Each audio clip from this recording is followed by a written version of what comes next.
Um, uh, Hi, good evening everyone. I'm Jasmine Valdez, and this is our daily devotion.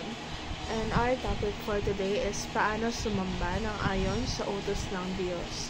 Charismatic, Mark 7:67 NIV. He replied, Isaiah was right when he prophesied about you hypocrites. As it is written, these people honor me with their lips, but their hearts are far from me. They worship me in vain. Their teachings are merely human rules.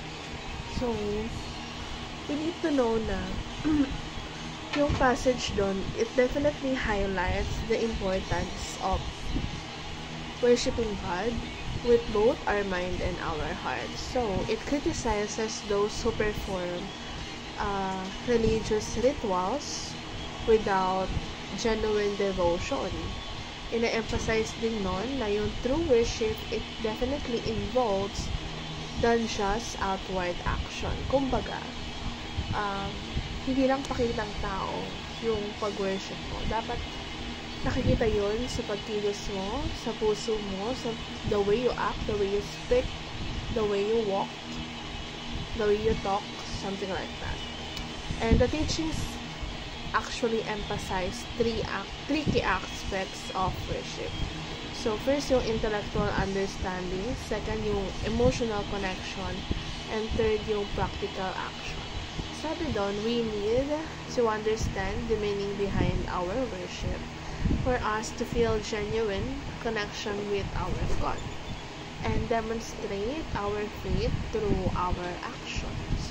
So, para ma-apply naman yung mga teaching na sinasabi dito, we should avoid meaningless rituals and we should focus on worship that is really heartfelt and meaningful for the Lord. So we should also let our faith guide our daily lives. We're in making changes to our patterns and habits to reflect our commitment to the Lord. And pinaka-highlight na ito is true worship is about a deep personal relationship with God. So it's about understanding His Word, feeling His presence in our lives, and syempre living in a way that honors Him, that is Christ-likeness. And that is our topic, paano sumamba ng ayon sa utos ng Diyos. Charismatic. I hope you learned something for today. Have a good day and bye for now.